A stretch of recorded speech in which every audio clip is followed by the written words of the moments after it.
Ishawan and Guru in the house, back with another Arsenal news episode. Well, ladies and gentlemen, sorry for the delayed episode because I had some work that is actually I had to finish. There was an unfinished business there, which I had to complete, so I did. So right now, what I'm trying to do with this episode is that I'm actually going to let you know about Arsenal's new interest in Dan Axel Zagadou. Yes, ladies and gentlemen, they're looking for a centre back, and it looks like Dan Axel Zagadou is the player that they're actually trying to get. And also, we're going to talk about there's some three injury issues that Arsenal have actually provided on their official um, website, which I'm going to address as well. Also, we're going to talk about Jurgen Klopp's comments on Arsenal, on facing Arsenal, and Paul Merson has given his verdict. What exactly should Arsenal prioritize? Is it the Slavia Praha game or the game against Liverpool? It's very exciting. Just hear me out. And Sergio Kun Aguero to Arsenal, big points. There's an ex-Arsenal legend Arsenal legend, ex-Arsenal player who wants that to happen. So let's just jump into it. The first news that we got here is about Dan Axel Zagadou. Arsenal have been very active in preparing a deal and have done a lot of work already to bring in Dortmund centre-back Dan Axel Zagadou. Zagadou only has 1 year left on his current contract, according to Duncan Castles. Arsenal had been preparing this deal for a while now, but Zagadou has recently suffered a season-ending knee injury. So it remains to be seen whether Arsenal try to finalize a deal now or decide to wait until he recovers fully. If he had a season-ending knee injury, why are even Arsenal looking for him? Wow. Stop with the rumors if this is a rumor. Stop it. I can't take it anymore. Moving on, so talking about more stuff, let's talk about the injuries, the injury issues that Arsenal have and they're suffering from. The first thing we got here is all about Emil Smith-Rowe, right thigh or quad. Emil developed tightness in his right quad on international duty with England under 21s. Emil is being assessed ahead of Saturday's match regarding his availability. Willian, left calf. Willian is now back in full training and available for selection.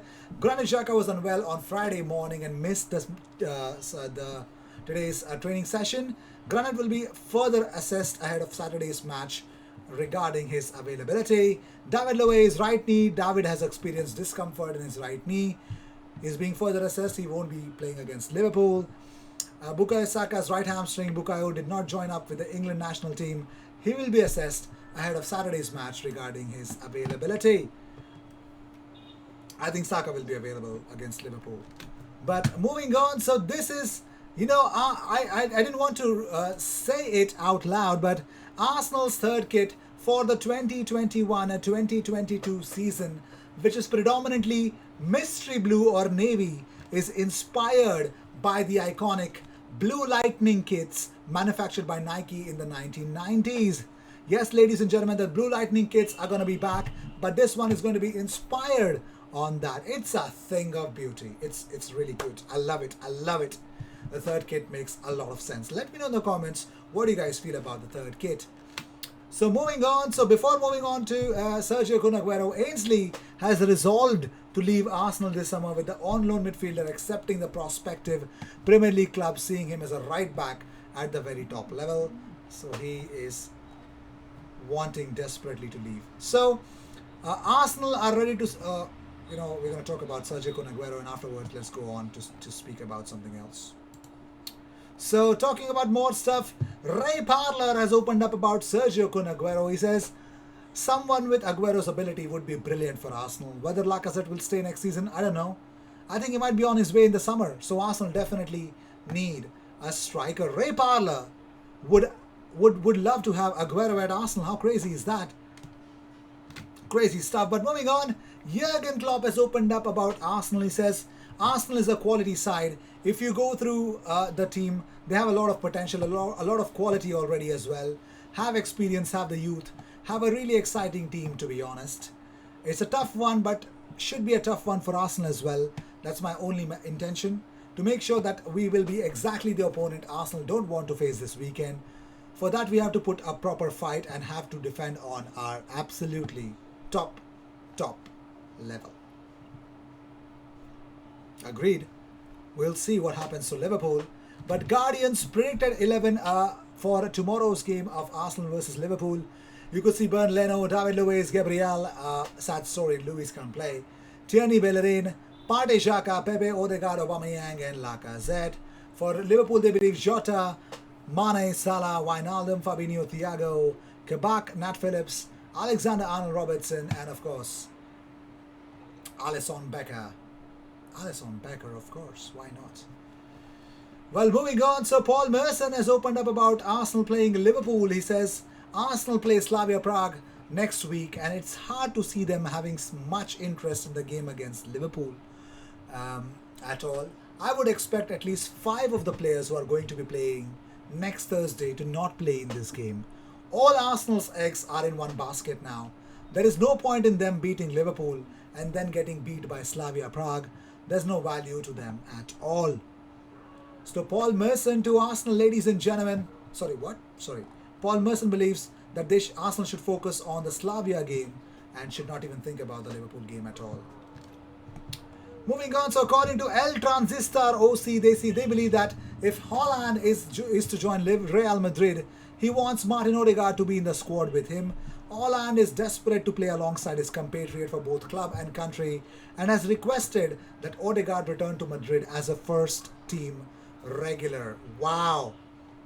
How much of a fake news is that going to be?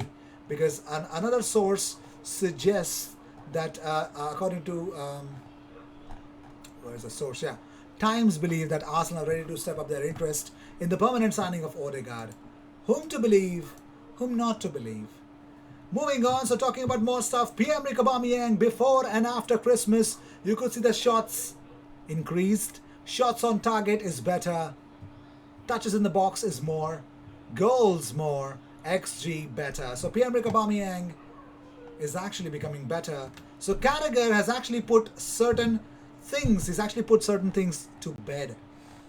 And I'm glad he did that. I'm really glad he did that. So Jamie Carragher has actually said on the greatest striker in the Premier League history, he says, there is only one winner. It amazes me anyone would ever debate it. It's not even close. Henry is not only the greatest Premier League striker, he is the greatest Premier League player. At his peak, he was unstoppable. He won the Golden Boot 4 times. In the year of the Invincibles, he scored 39 in 51 appearances. Between 2001 and 2006, he scored at least 30 goals in every campaign, and no player has delivered so spectacularly so often. So I think this has to put a lot of players' ambitions, or rather a lot of fans who believes that, Aguero is the best. They believe in a lot of things, but I think they believe in a lot of different things as well. So I personally believe, guys, calm down. There are better things to talk about. And first of all, just calm down. Thierry Henry is one of the best. You just can't decline, or rather even try to fight it. I mean, why would you even do that? So here's another one for Achraf Hakimi. It looks like Hakimi to Arsenal is really a strong deal to happen, because Arsenal have begun preparations to recruit in the right back position this summer with interest in Achraf Hakimi. Should Bellerin leave? Again, another strong source which believes that Achraf Hakimi to Arsenal is a strong possibility. But there's also one more player who would want to leave if Achraf Hakimi joins Arsenal. Yes. We are going to close our door on Ainsley Maitland-Niles as a right back, ladies and gentlemen. So it looks like we got options in Chambers, Cedric Soares, and also if Achraf Hakimi is about to come in, no chance. There is a strong Hector Bellerin, and both Maitland-Niles will be sold in the summer. There's a strong possibility of that. There's no chance of Hector Bellerin or Ainsley Maitland-Niles to even think to make through into the playing 11 of Arsenal ever in the coming future. Let me know in the comments, what do you guys actually feel about it. I think I feel strongly about Hector leaving Arsenal, and I'm sure he's going to leave Arsenal very soon. So that's what I believe that could happen. So with this, we end this episode. Thank you so much for tuning in. If you seek daily Arsenal content, best place to be. Consider subscribing if you seek 365 days a year, perfect content. And of course, if you want me to play you as one of the players in my next career mode to be happening on the second channel. Follow me on Instagram and send me a DM why you need to be a part of it. I will see you in the next one. Cheers.